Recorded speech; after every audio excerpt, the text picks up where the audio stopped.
just telling people, oops, why did it do this? I was just telling people that we do record these. So we have these for previous calls if people want to watch. Right. And so Marty, I was just telling people that we have done a number of these calls, but you're our trainer who is very helpful, of course, in working with the doctors and fosters. And we did a little chatting as we started. So we have several new adopter. We have one new foster. We have several new adopters or people applying to adopt. And then of course, some folks, some names you'll recognize. So okay. I'm on my phone just looking to see who's here. Oh, that's, hello? You know, is that your? It's Andre and Erica, their screen we're viewing. I wondered what that was. Yeah. I've decided not to do two things at once and read it, but are we sharing screen? It says, screen are we looking at? There we go. Oh, okay. There we go. Oh, Wendy, you know, I was looking at the chat. I had this issue before. Zoom, sometimes if you haven't done the most recent version, you have to update it first before it will work. I had that issue before. Okay, we're in. We have 25 people. We have our trainer. We will try to figure out why the link hasn't worked for everybody, but we're moving. That here. is weird. So yes. bizarre. I thought it was me. I was like, what is going on? So I kept trying to find a viable link. Yeah. All right. Well, in any event, so every couple of weeks we have one of these calls. We've done them on different topics, though often we stray into other topics, so we're not limited. And I see somebody ask whether does it have to be about introducing dogs to other dogs, and no, it doesn't, though I think we'll try to start with that. So Martin, do you want us to do our usual and have you say a few words about that topic, and then we can take questions, and feel free to start teeing up questions in the chat if you want, for those of you participating. And we will go from there. To the person who asked, if there's a subject you're really interested in and we have the time, please do put it in the comments and we can try and address it, because we're trying to meet the needs of people who show up here and then, you know, get ideas for if we roll over, I can prepare for the next one with a topic that people are interested in. So do please give us feedback of what you'd like to hear about tonight and in future. And we can address that. Right, so today was about reset, resetting your dog. Are you talking?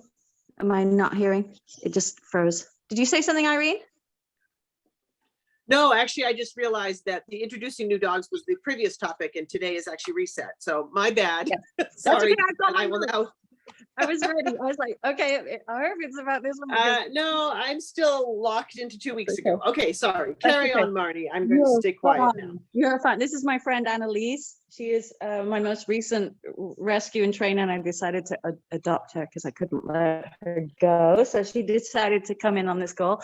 And this is a perfect example. This little girl was in a shed for 10 months with no windows, bred with good genetics, but the breeder, for whatever reason, people get stuck, they fall on hard times, they get sick. They just locked them in a shed, and she had her brother. And so when she came in, the rescue brings me dogs, or clients come to me, and the dog has enough problem behaviors or doesn't have enough exposure, doesn't have the right start. And the first thing I do with every dog is when I bring in a dog, it's to do an intervention. It's because the environment they were in wasn't conducive to desirable behaviors. And of course, we all know with interventions, the problem is trainers hand back the dog, people go home, it works for a little while, and then just all falls apart because the environment they're going back to, or the people's skill level they're going back to, is the same. And so regardless of your environment, because I have a normal home environment, I can do a reset on a dog. And OPH teaches the Shutdown Protocol, which I find fascinating because so many rescues don't teach this. It's hard enough even when you do teach it to get people to follow it, because everybody wants to drop the dog in and welcome them to the family and have them live with you right away. But dogs don't learn by having free access to everything. They can't learn so many things. They're overstimulated. Things move too fast.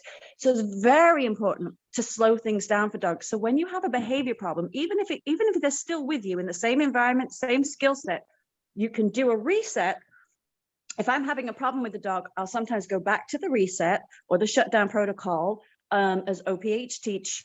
Is slightly different from mine, but it's similar in terms of you take away a lot of the freedoms, and it feels punitive, but it's not, because you make the very few things you allow the dog access to and allow the dog to do so rewarding and enriching. And you control, what you're doing is you're controlling resources, you're controlling the flow of information into the dog's brain, right? So it's not too fast. First of all, a dog doesn't speak English. Second of all, they don't have hands. And third of all, they don't speak human. So they really need us to witness them. This is the most important thing, is being present when the right behaviors or wrong behaviors, as they are to us, not the dog, the dog is just trying to meet a need. Every behavior, right or wrong, is meeting a deeper need, right? So they're just trying to feel safe or feel stimulated, feel affection from you. So they can't ask us, give me attention as well, all of them, as well as Annalise is doing right here, give me attention. She's offering calm behaviors to get my attention. Why?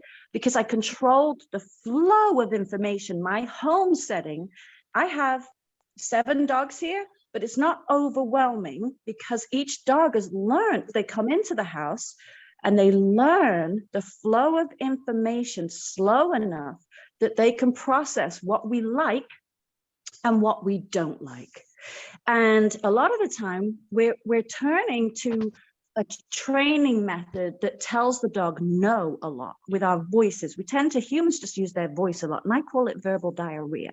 It's too much information because the stimulus of the home, all the things happening in the home or not happening in the home, the absence of stuff happening, the presence of stuff happening, people coming and going, dogs are processing like crazy, and they're either new or you've got a behavior problem and it's not checked. What you have to do is take control of all these resources, we call them, all the things the dog has access to. And I'm going to tell you how to take control of this, so don't worry. But first of all, I just want you to understand the concept that you take control of everything and release a little bit. So you give the dog access to one room or a very short, just going through the door, going to the potty patch, coming back in, going back and forth, staying really close to home. I never take a dog and go on a whole walk, ever. Sometimes for weeks and weeks, and people are so addicted to thinking we've got to exercise this dog and exercise this dog. And it's counterintuitive. So it's really important for, those of you who've shown up, well done for showing up and learning.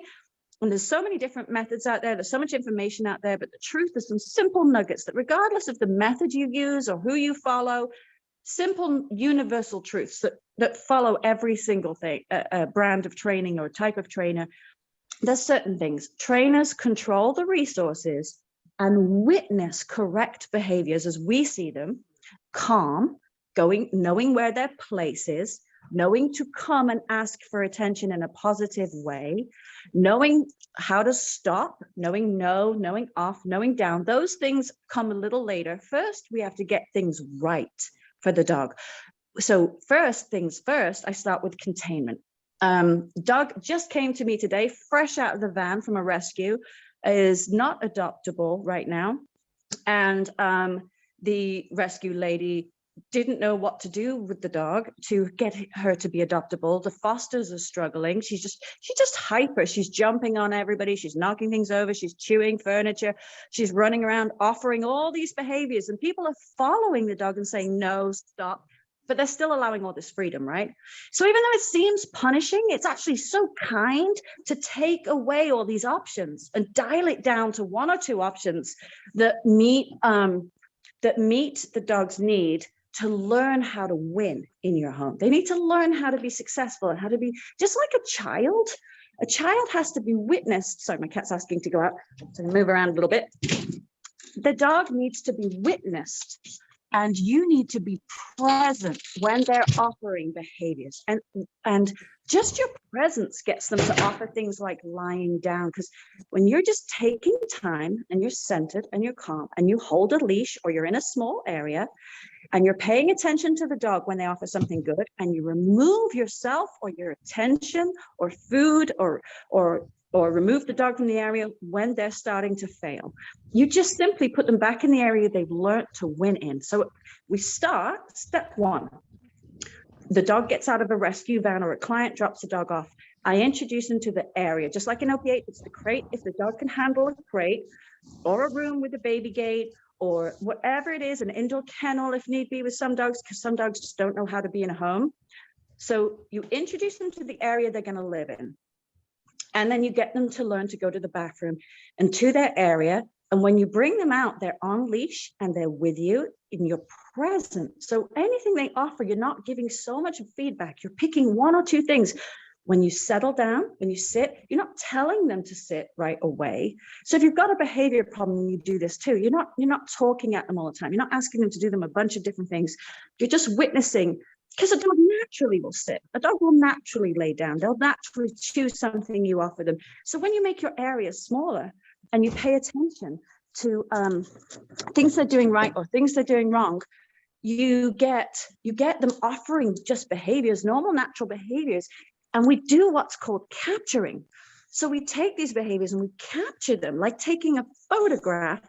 So for example, let's just say, okay, I just picked something up and the puppy, because she's late developed, she hasn't had any training. So she wants to chew. It's my drink. I just picked it up.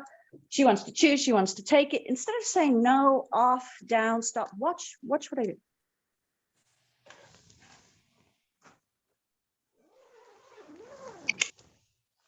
So I can use, just because I don't want to chewing this up or learning to chew this up, I'm just showing you how simple it is. You don't even need all the treats. Watch, hold on, no, I can't talk. And do this. Yes, good girl. What, I'm just gonna shape it. Can you see the dog? Yes. Yes, good girl. Now I'm organized a little bit more in my mind. I've got a start and stop already. Do you see that? Yes. Did you see her move away? Did you just see her move away from it? And all I did was pay attention and freeze. I froze. I'm not threatening her. I'm slowing down time like them. Did you see that? And I'm using the bottle for right now because eventually I'll replace it with treats or a bone that she can chew. Let me find something. Watch what I do. She's got it. Watch what I do. Just going to gently take it and stay there. I'm just claiming it a little bit. And when she settles down, now I'm going to go and get something appropriate for her. She thinks this is appropriate to chew because I held it and it's interesting and it smells of chocolate and we don't want her eating this or getting this. So I'm going to get something now and start giving her good things that she will enjoy and teach her to leave this completely alone. And I just do this with one thing at a time. And then I put the dog away with a toy or another dog to play with, or take them outside and give them enough movement and exercise without taking them too far away, without overloading them with new information. So this lesson sticks.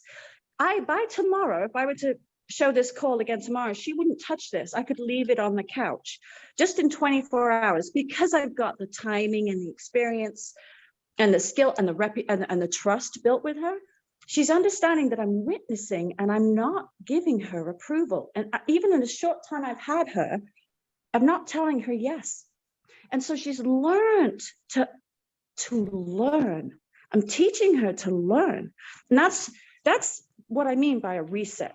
When you take a dog and take the time to teach them how to win without giving them freedom and access to everything, it teaches them to start over in their thinking and work with you.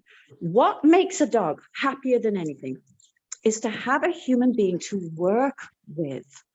Now, a lot of dogs have received damage along the way, or the genetics material is poor, and we're fighting a little bit of a battle to get that. But patience and time and repetition and understanding that this never fails. This never fails me.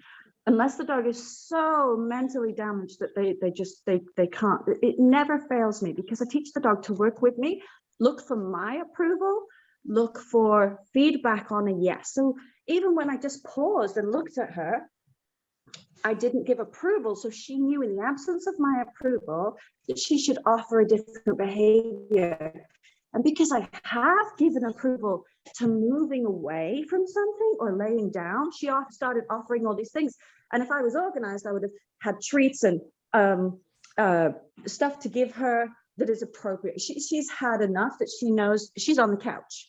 Just that, she's on the couch. The other thing I could do is I could get up off the couch. If your dog's not there yet, I could get up off the couch and remove all the temptation. So watch, if you just watch, she's interested in it.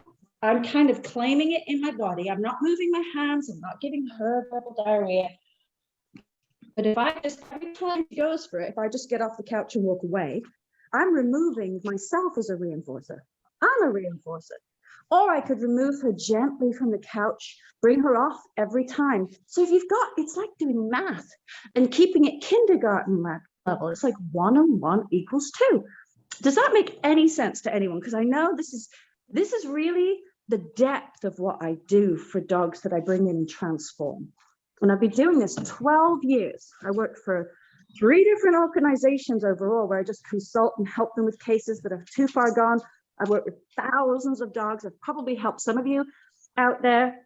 And what I haven't really been, I've just realized that the truth of what I really do is I make it easy for the dog to learn yes. And it's not about the food so much, though I use that because it's a good paycheck. And you really want anything that's a good paycheck in your arsenal, and dogs got to eat. So I'll just hand feed them. She's asking for attention. She was following me around. She wants to win. So now I can just start positioning she wants to go back up on the couch, which is fine, but I'm going to remove myself so she doesn't get to play with me because she chose to leave the session. When a dog's tired and they leave the session, always end it there. And we have got that back and forth conversation to where I could start to really get incredible. I've trained service dogs. Oh, she just went through my glasses and then she looked at me, leave it. And I'm going to remove the temptation because she's a puppy. They want to mouth things. They want to be interested in something. But more than that, they want your attention while they do it. If you hold a bone and let them chew while you're holding it, you build up rapport. As long as you don't have resource guarding already, and that's a threat to a dog, you start out holding it. You don't give it to them and never take. I never give the dog something and take away. I'll give a dog something, and if I want it back, or if they get something, I will drop cheese, I'll trade, I will throw something, get distracted and pick the item up. I don't compete with dogs over things. So by the time we're done with some introductory training, I could pick up anything because they believe in me. I'm not competing for something. I'm not a threat. I've always added value to whatever. And I always give them something that should be more exciting than the thing they've got. So if I take something away, they're like, where's the chicken? Or where's the new toy? Where's the bone? So I practice trading all the time. So that if I do need to, if there's an emergency, when I take something, or if I ask a dog to drop something, they'll spit it out so fast because they want the chicken in their mouth or something that's more valuable than the thing they took.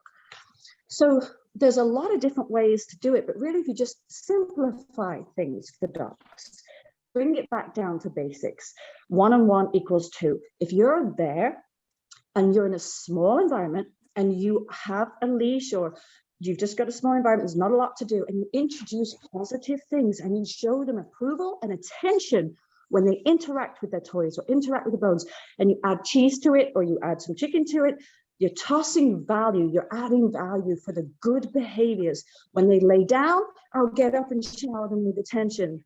When they're running around, I'll turn away, walk away, do something else. And I've put them in an environment, right, so they can't do anything too crazy wrong. So when I remove my attention, they want to solicit my attention because I make my attention the most valuable resource, more valuable than food. When I now go into a group of dogs playing and I walk out and every dog stops playing, every dog comes in. When I go in the living room and sit down, every dog sits down. So puppies are young and they're learning, so they don't always get that immediately, but they sure do get it. When I'm settled down, they want to settle down. It changes everything. It's mind-blowing. I never realized how to convey what I was doing before, but I really sat down and started writing out, what is it that I do? And the best trainers do this. They just control the resources. The dog learns one room at a time. They learn a set of behaviors at a time, one or two things at a time. Is anyone following me or not following me? Because I know it's a little tricky to understand. I just want to make sure I'm using the right language. Is there any feedback or questions at this point? While I try and find something more appropriate. I don't have my glasses on, so I'm blind. And Marnie, just so you know, there's a number of questions on other topics that are Okay. that are in the queue, but let's stick on this for a little bit longer. Okay. The reset idea, I guess, and then eventually we Yes. can move on to these other things. Okay, yes. I want everybody who has a question to start thinking how they might apply this so that when we answer the questions, you can see, you're learning how to learn this. Okay, so right now, let's just take, for example, she's mugging me for behavior. She put herself just flat up on my body. Watch me take my attention, my approval. If you touch a dog, you've just reinforced it. So because she's looking for attention, right? And dogs will take, we know dogs take a negative attention. They'll take any attention. Any attention is good. So you want to remove yourself or bring the dog away on the leash and put them back in there.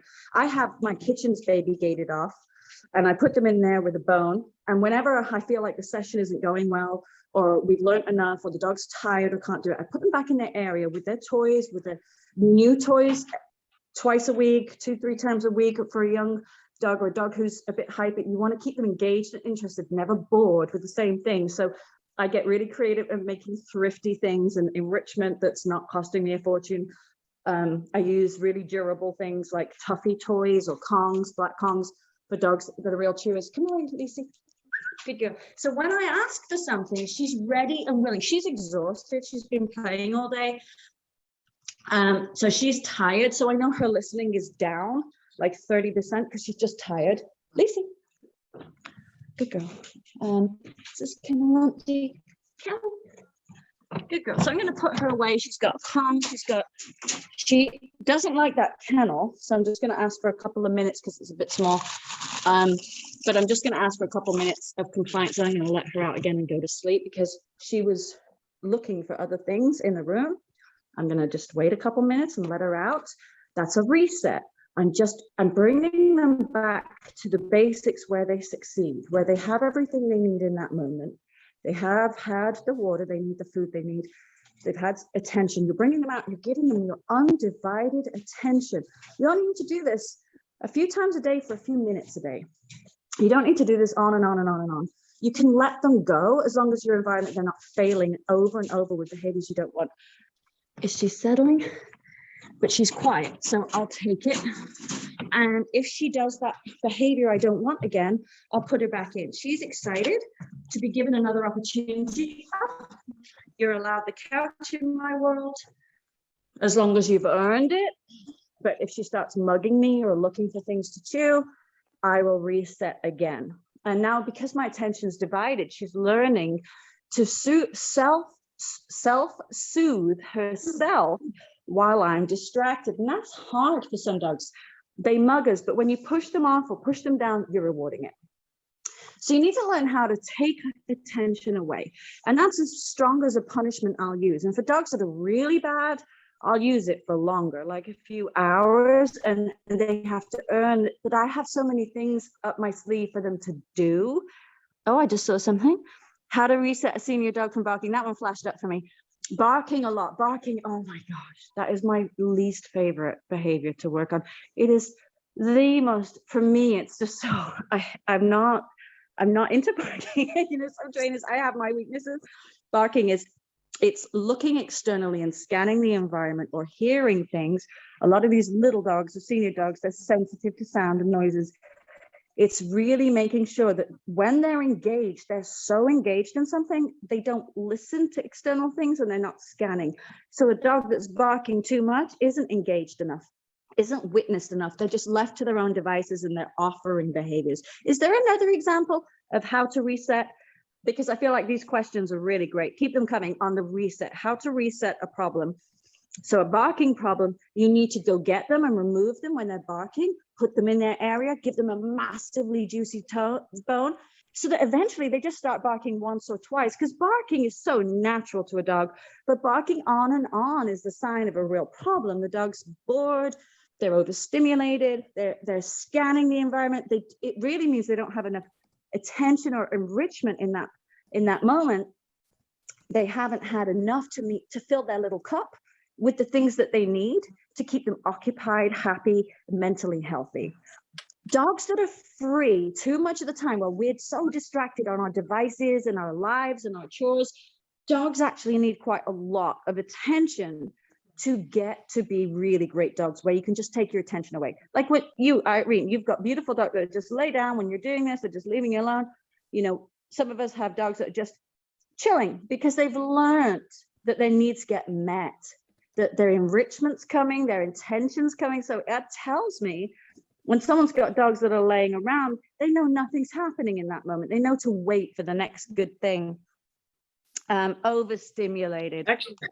Actually, Marnie, my dogs are on a different floor, so they're they're two But they're flights of so stairs quiet. down, so you can't hear them. They're also very Oh, lazy. very But honest. I'll take the credit. I'll take the credit, but it's actually really not deserved. I really don't hear anything ever on our calls. So, and I've got a house that you can hear a pin drop in. So if a dog's struggling anywhere, I'll hear it. And sometimes so I'll pay attention, because I'll pay attention and get them to ring a bell, or just if they start whining, I'll let them outside. I'll make sure they've had water. I'll make sure they've had exercise or a tug toy, but I won't always give them attention for whining. I'll just provide very functionary needs. I'll just meet their needs. So let's go to the overstimulated question. When a dog's overstimulated, and you said you've worked, I'm on my phone, so I can't see everything clearly, but I think I saw you've worked on calm a lot. Was there anything more to that, Irene, that Oh no, I said I see it worked with her when she's already calm, but how do you do it with a dog that's already is out of control? Okay, where are they out of control? When are they out of control? Let's say always. Really? Okay. Or just very hyperacting. So he's never learned to truly self-soothe, to settle. What does he love more than life that isn't running around and getting your attention or doing naughty things? Is there a chewing? There's got to be something that they will freak out and chew on. You've got to get dogs addicted to chewing. If you don't have a dog that chews, you got to focus on that. We got to put cottage cheese in a soft Kong, Himalayan yak cheese, bully sticks, frozen meat bones from the grocery store for an hour. There's so many things. You can Google canine enrichment ideas, like really go out there, because there's so many resources on the internet to what dogs are interested in chewing. Really develop chewing behaviors. The dog should be chewing for up to 3 hours a day in my world. Something to nibble on, something to chew on, even if it's a soft toy they carry around or enjoy chewing. So number one, get them really into chewing so that when they're occupied, they're not scanning the environment for barking or running around doing crazy behaviors. Second of all, your containment. Where is their area? How bulletproof is it? What are they doing in that area that's positive, right? So they're self-contained, they're soothing. Some dogs with separation anxiety will get to, but there's got to be a room you can sit in with them. They learn to settle down. So I reset the dog by, when they go on a bed, even I've done this in a bathroom, I've done this in the kitchen with the baby gate, a bathroom with the baby gate. As soon as I hit that bed, I drop the bone on it. I drop the Himalayan yak cheese. I just set it up where it's a small environment. And as soon as they go on that bed, cheese is dropped on it, chicken's dropped on it. And I just do that every time they come in from potty. I go and stand with the leash near the bed. And when they touch the bed or sniff the bed, I drop something on it. Just even they kibble. Even if you just did this with their meal and hand fed it a few times, you would see, I promise you, everyone in this call, I promise you, if you take their food ration and you just go over to a bed, I have this bed, when we come in from the yard outside, oh, there's a Chihuahua and a cat, showing me that they've been so reinforced for being over here. I just stand here or sit here, and when they go on the bed, I drop something on the bed. And I just sit there and I'll sit down and I suddenly switch on. So when I give attention, right, I'm still the rest of the time. I'm shut down in my face. I'm And then as soon as they move towards a behavior that's calmer or something I like, I come a bit alive and my eyes go up and I smile and I blink and I breathe deeper. And I'm like, I don't verbal diarrhea. I think people are way too verbal. I keep it really simple. Good dog. Just good dog in a slightly deeper voice. And then I sit down and I hold something they can chew. And that's how you get dogs chewing. If you hold it, they want to interact with you, right? And as soon as they take it and they want to be alone with it, I let go. I don't bother. I don't bother them. Or I'll get a new toy and drop it on the bed. I'll get a tennis ball, drop it on the bed. And it doesn't matter if they move off the bed. It doesn't matter. Just do it over and over and over again and sit down, read a book, read a Kindle, check out your device when they're sitting down and chewing. And in very, very short time, you'll have a dog that knows when you come in, you go settle down for a minute, and then I take the leash off and I step away a little bit. When they offer it, I move towards, I drop something and I stand back. I've created a room where they can't get to anything terrible. They're not racing around. You got to kind of pick a different room. If you've already got a room that's poisoned, that they previously were demolishing or racing around in, I'll just start using a different room. And I'll hang out in there. I'll camp out in there for a little bit. And then I put them away when I want to do chores. I put them away when I can't do my attention. So I make sure that my first thing is they go to a crate. They've got something in there. Here's a dog in here. She was not adoptable. Sorry, it's dark in here. I've got soft lighting because it's nighttime for the dogs. And see how much she's resting. Her needs, she's completely switched off. She doesn't expect anything. Ritual and routine teach dogs to expect nothing. I do not have dogs come in and start playing in crazy behaviors. I just don't give them freedom to do that. We go to the bed to settle together. We work on training together. If I've got her out, I'm usually reinforcing calm on the couch or on her bed. She's got a bone to chew or a toy to chew. Right now, I've not got my box with me, but I've usually got something, and I'll just add it in. I'll just toss it to them, and I will create a pattern where they start offering these good things because they get your attention for right things. What happens with an overstimulated dog is they get negative attention, but they don't know what else to offer, and they haven't learned to self-soothe, and you haven't got a partnership where they're checking in on you a lot. Now, if you make the room smaller, hang out in a boring room, and every time they go towards their settle place, you light up and you drop things, you speak to them, you tummy rub, find what they like. And when they're calm, I'm tummy rubbing. I haven't got my glasses on, so I couldn't find the things. I've got boxes of stuff somewhere. I usually have treats everywhere, but I haven't got those. So I know she's a physical touch dog. The other thing with an overstimulated dog is massive amounts of sleep. They really need to learn to go in their space and sleep. Dogs need more sleep than we're giving them. Disturbing a sleeping dog is the #1 reason I get emails that they've bitten a kid, or they can't be disturbed when they're sleeping. Sometimes they just don't even want to be touched. They just wake up and they're just fractious. So if they're not sleeping enough, even though they do have really good sleep, you'd be surprised how much. So they need something to chew so that in their area, they've got another option than just being stuck there. You've really got to get into the chewing. That is a massive problem I'm seeing with people. The dog doesn't have enough to work on without you and hasn't learned to self-soothe. And you just witness it. You're just around them when they're chewing, and then you move further and further away. You sit on the couch, and I will, if there's bad behavior start, I'll sometimes leave the room. And I'll leave the room for 10 or 15 minutes. I'll come back.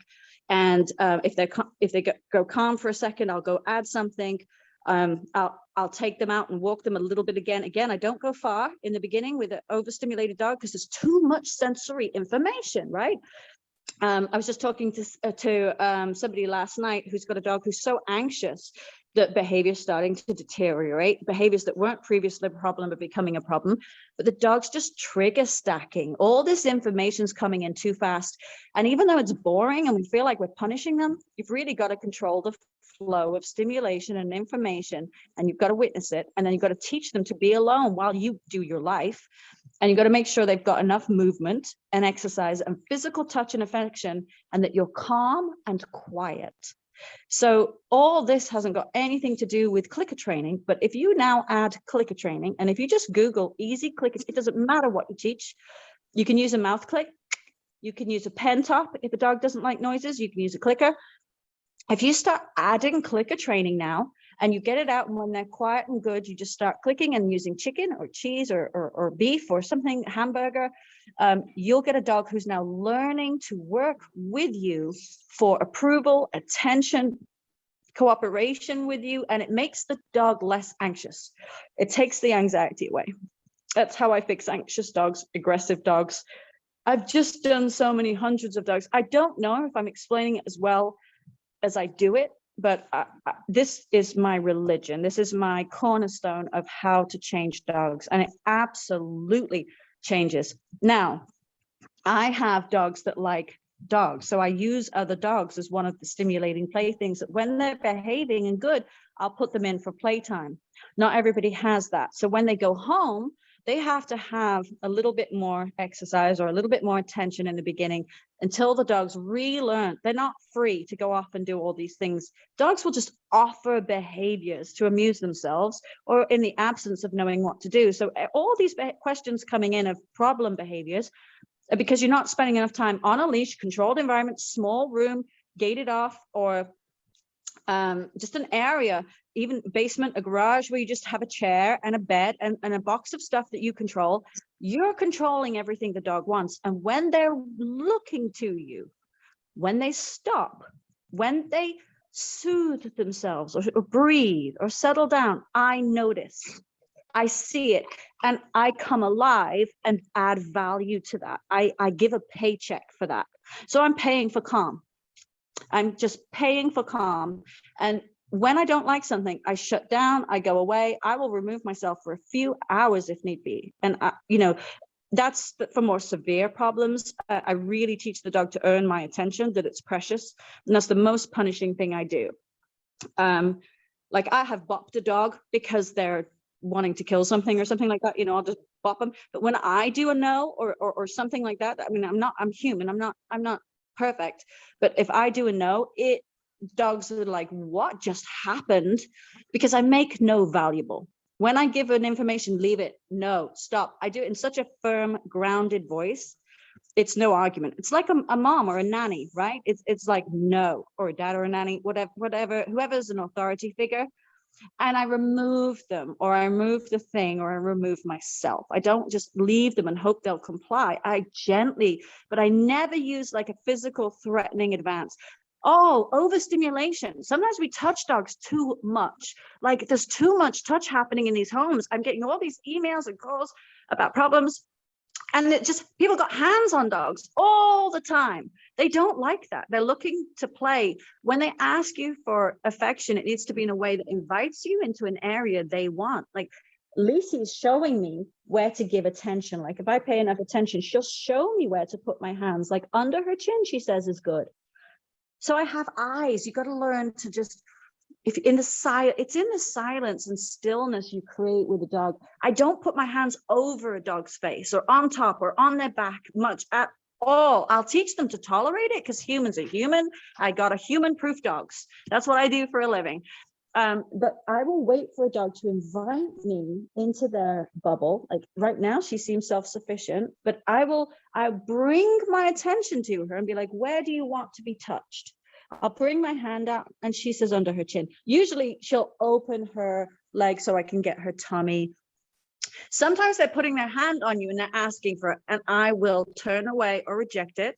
But that doesn't work if you haven't done the stillness and the touch when they're calm, because dogs are asking us to be more present.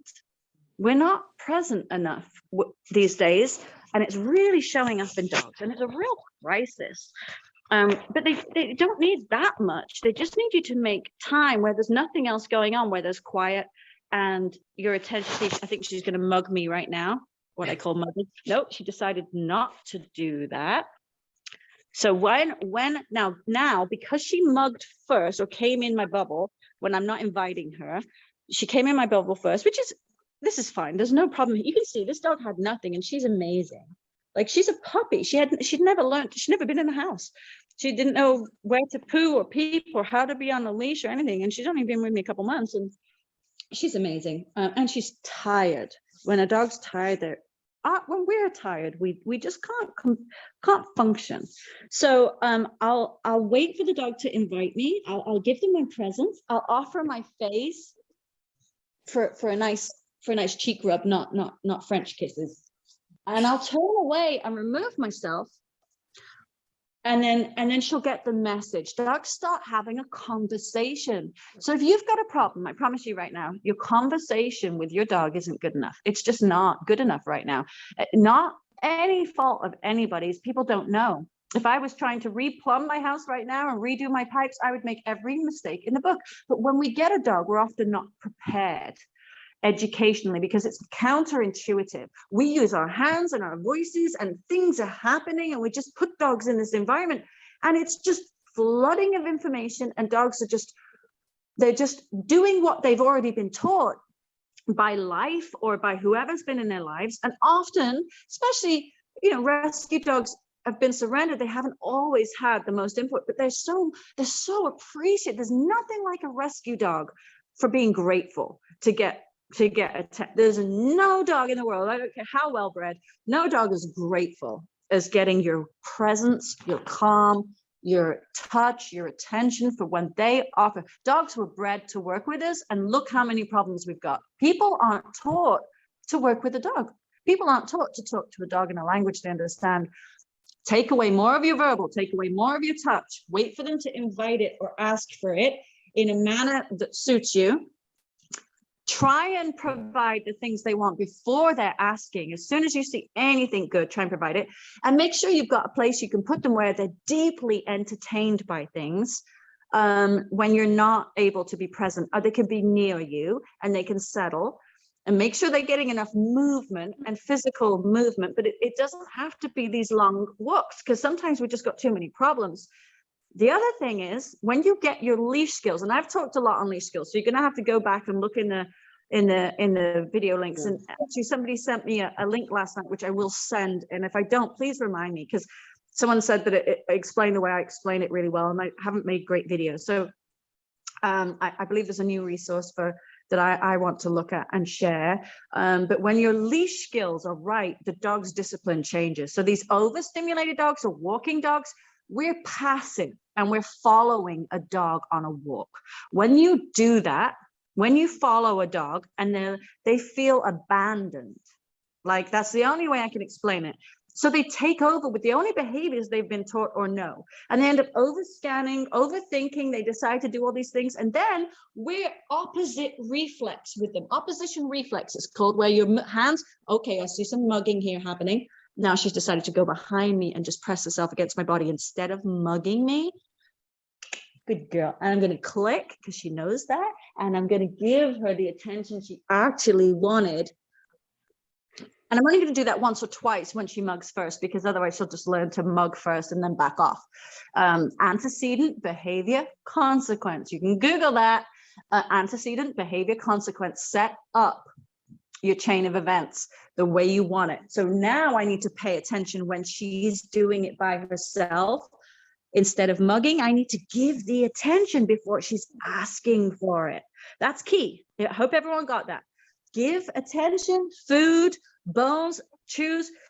Vets will fight me a little bit on bones because sometimes you get chipped tooth or a lost tooth. You can't give a bone to a dog that's really going to gulp it, destroy it, and hurt themselves. You got to use your sense. So there's lots of things out there. It comes with cottage cheese or kibble mixed with good, delicious things. Stuff it in there. When the dog gets really into chewing, you can freeze stuff. You can make Kong lasagnas. Like really get into chewing. It will change your life. It will change your life. It's a babysitter for dogs. It's like TV for dogs. So now I'm giving attention because she didn't mug me or ask for it, and she settled. Just a split second of her going into a position. Now she's pressing against me, and she's like trying to lean up against me, and I'm just going to withdraw myself. I'm not pushing her off. She's tired, she's sleepy, she's wonderful, she's loving, and she hasn't had a lot of my time today. Today's been a very busy day. So I'm just going to lean away a little more, and that's a conversation, right? She backed off.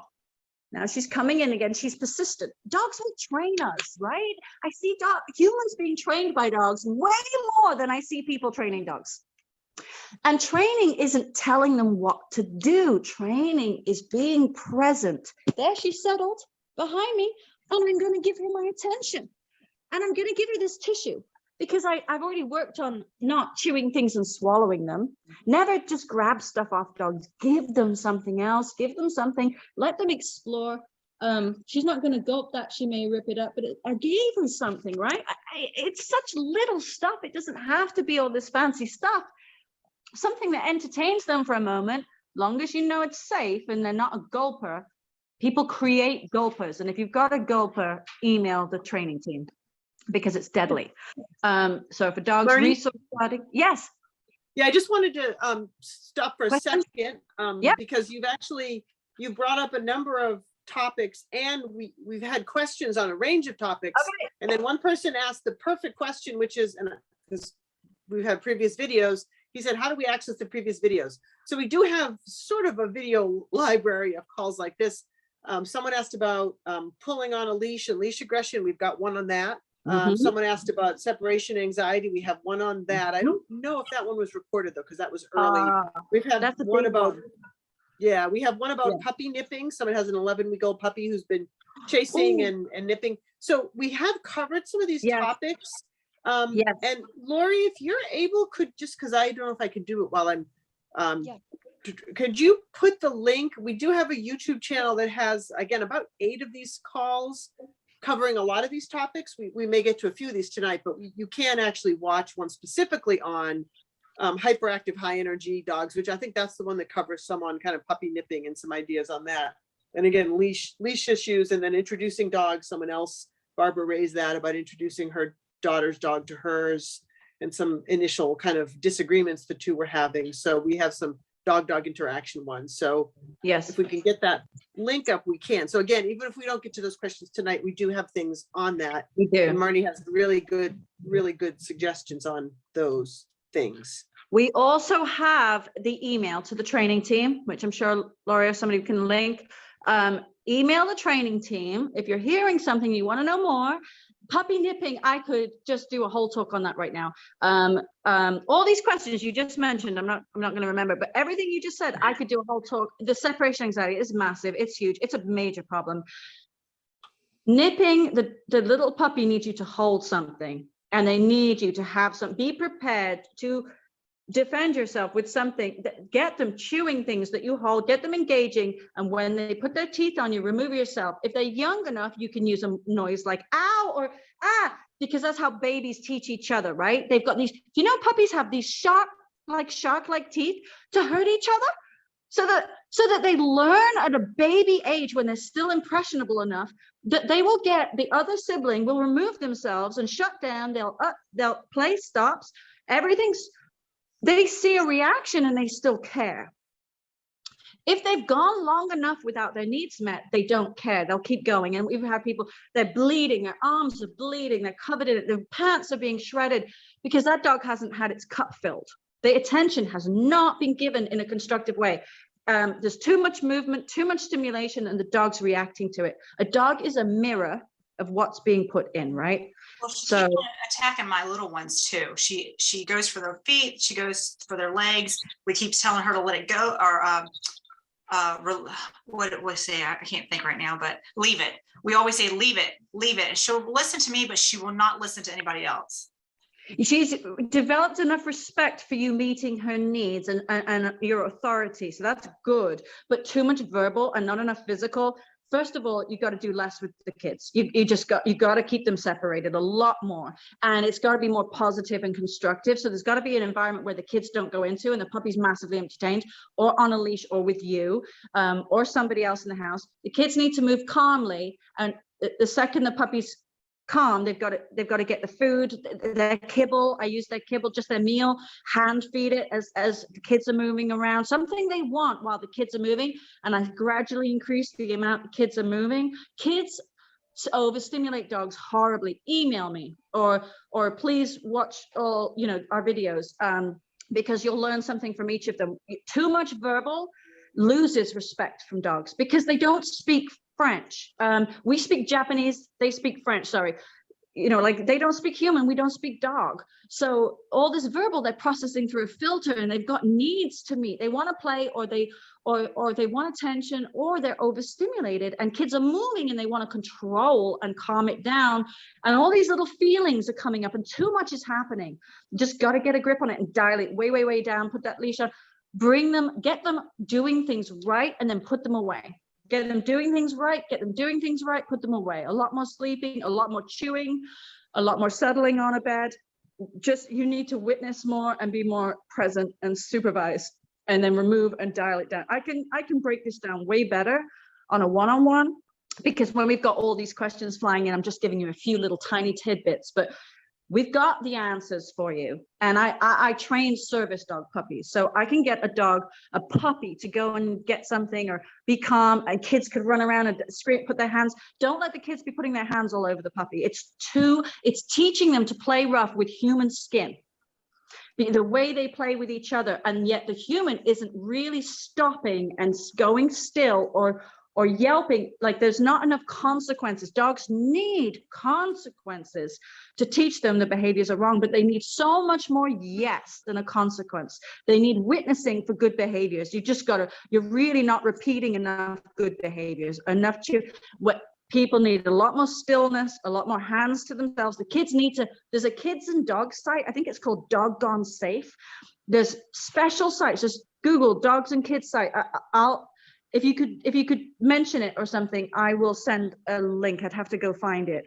But there's like websites about kids and dogs. There's just too much movement, too much stimulation, and they just need everything to just be introduced and acknowledged when they're right. And hands and pants and things moving need to be gradually increased. Criteria for any problem just needs to be broken down into more manageable chunks. We're just throwing too many criterias, and the dog just falls apart. In the middle of all that overstimulation, you're verbally going blah, blah, blah, blah, blah, blah, blah, blah. And the dog's got these needs, or that's overstimulated, or like the kids come up and ruffle them when they don't want. Kids are petting them. I see dogs all the time with mouthing problems. I'm like, your kids are touching way too much, way too much. They need to touch while the dog's chewing. Hold something. Not ever touch while the dog's chewing on their own. Let me be very clear here. Let me stop. Let me do with you what I would do with a dog. I will stop. I will slow down. I will calm. And I will say, I'm holding this item, chew this, and I'll touch you, because they've got something to put their teeth on while you're touching, because puppies play with each other with teeth and their skin. So it's in them genetically, it's in them environmentally, it's in them to play with each other. So us touching them tells puppies to touch with their teeth. It's just we're training them to touch back with their teeth.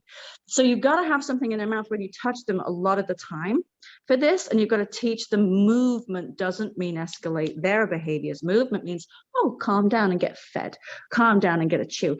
I never start touching a dog that's chewing something by itself on its own. I'll call them away, I'll drop something else, I'll pick up a chew and hold it. I only hold the chew. I only touch them when I'm holding the chew first. Does that make sense? I don't want to confuse. I don't want to get anyone bit. Don't mess with dogs that have taken a resource and have gone and laid down by themselves because they need alone time and they need that resource. And the kids create an environment where the kids don't go into. When the dog's on this side with these things, kids don't touch. And when a puppy is sleeping, they are never to be disturbed. They must be put to bed or be able to sleep somewhere where no one touches. Marnie, just a quick word. I did put in the chat the link to the YouTube channel with all just the training. And just so people know, there are, oops, it looks like I closed it. There are ones on hyperactivity, leash pulling, and dog-dog interaction, reactive dogs. A lot of the things people have raised are there. Okay. Though I do think, you did a separation anxiety one, but I think it's before we started recording. So we may want to redo that, since I know that will be the next one then. If we, and do please give feedback, because separation anxiety is huge, and especially right now, so it's huge. But again, it's breaking criteria down in small chunks. Dogs don't know how to be alone. They're not born alone. They're usually, a singleton puppy is a struggle. They're not born to be alone. And we've raised them, we've bred them for how many generations to work with us? So they are literally born seeking humans more than dogs, first of all. So dog-to-dog interactions need to be human-centric. If your dog isn't able to come away, pay attention, look to you, come away at the drop of a pin and drop the other dog, your dog interaction's out of control. I have lived with 30 dogs a day in my home for like 3 or 4 years straight. No break. I spent 3 or 4 years straight with up to 30 dogs a day in my environment. And I could mix my tiny Chihuahua, dogs that come in reactive, dogs that come in with problems. I can get there, but I don't start there. I start with the dog paying attention to me. I don't start by giving them all these commands. I start with acknowledging what they do right, rewarding it. And then when I do say no, I'm interrupting one behavior. I say no, and the minute they stop it or turn and look at me, because I've already built up attention, I go and I change. I'm like, yeah, and I'm just like soft, or I'll breathe, or I'll lay down, or I'll do something that shows them, woohoo, you just trained me to be softer. Or so when I say no in a really strict voice, it means do not ignore me right now. I will remove you. I will remove everything good, and you will be put away. Everything will be removed. I will leave a dog interaction, and it's not punishing because they've been taught. It's a structure. It's a ritual. It's not a punishment. It may start out feeling that way. It feels like a bummer, but it's not. It's not. And there's so many punishments still being added, so many physical reprimands being added, pushing dogs off, pushing dogs down, bopping them on the nose, all those physical things, choke, chains, prong collars, e-collars, they're still out there. And I started out with them. Like, that's how I started back in the day. That's how I never used them for dogs I was training, but people wanted them, and I gave into the peer pressure back. This is a long time ago. And dogs have taught me that makes it worse. It makes it so much worse. When it goes wrong, there's obviously dogs that can tolerate it and they're just fine. Otherwise, people wouldn't use it. But the ones that can't, it's awful. It's the most dangerous thing. So the fallout is not worth it.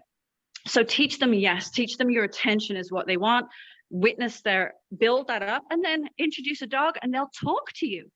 They'll tell you how they feel. You've learned to read them. So don't be throwing dogs together if you don't know how to read their signals. It gets them in terrible trouble. Dogs aren't born loving other dogs. If they've had the right puppy environment, they've just been bred to be with humans. So, they don't like all dogs.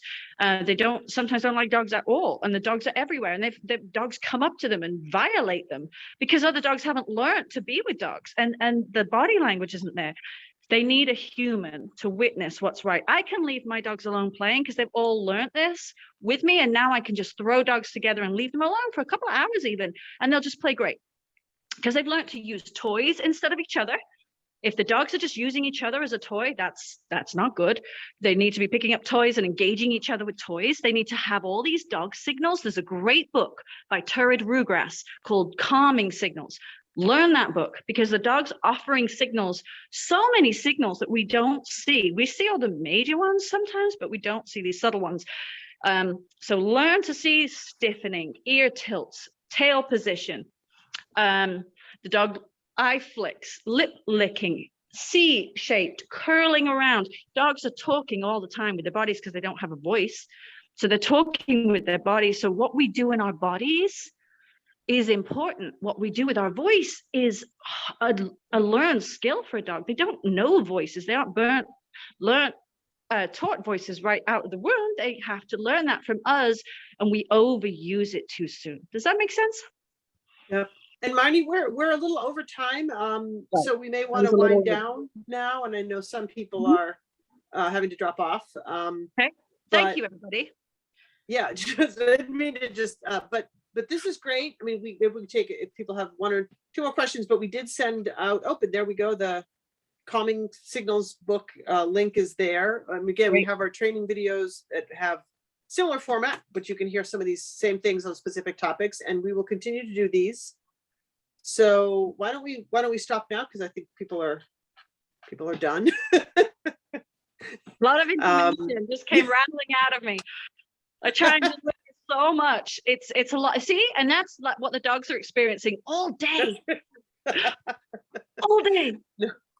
No, this is great. So unless there's any urgent questions, again, you can email training and we've got the videos and we'll continue to do these. So do propose other topics. So I guess we'll stop. Sorry to Thank you, stop you everybody. so abruptly. Sorry it's a few minutes late, but Okay. thank you for bearing with us, and send in comments, feedback, suggestions. If we've helped you, let us know. If you need more help, contact the training team and give us suggestions for talks, because we do want to serve you and give you value. Great. Thank you so much, Marty. Thank you Thanks, everyone for Irene. joining. Thank you so Okay. much. Irene and Laurie, thank you so much. Okay. Bye-bye.